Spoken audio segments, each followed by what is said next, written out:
अस्सलाम वालेकुम नाज़रीन।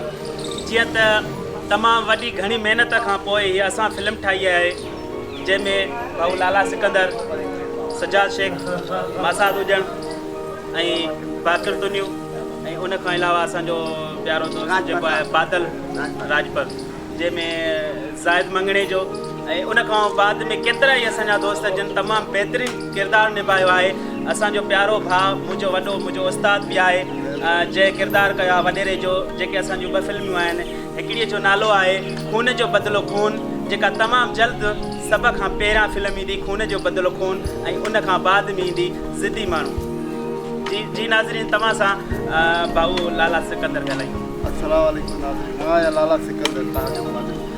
जीअं त ही तारिक नारे जो मुंहिंजो शागिर्द आहे, कई सालनि खां वठी हिनजो शौक़ु हुयो, कुझु वक़्तु अॻु में आयो पियुसि, पर हिनजी ख़्वाहिश पूरी थी, हिन पंहिंजी कैमरा बि वरिती, उहो बि टीम बि हिन ठाही सुठी। ही मासाद जहिड़ो माण्हू बि हिन सां मिली वियो। मूं कराची खां आयो आहियां, कम बि खोड़ हुया, मां त ठीकु आहे इनशाला मां ईंदुसि ऐं हिनजी फिल्म में कमु कईसीं।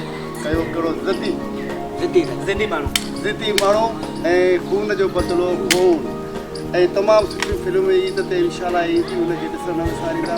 तमामु बहितरीनु सुठा माण्हू, ऐं छो त असांजा सॼा माण्हू आहिनि ई मोहबत, किथे बि असां वेंदा आहियूं असांखे मोहबत मिलंदी आहे, ॾाढी ख़ुशी थी आहे। तमामु बहितरीनु ऐं लोकेशन हितां जी तमामु सुठी आहे। असां रिकॉर्डिंग कयूं जिथे किथे बि, पर माशाअल्लाह जंहिं पासे ॾे वञ त हिते लोकेशन आहे।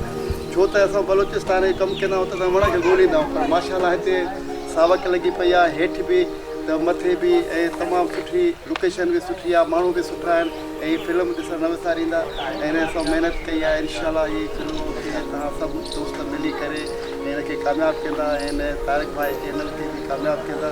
ऐं मुंहिंजी दुआ आहे इनशाला अलाह खे कोई कामयाबु रहंदो, असांजो साथ आहे हमेशह।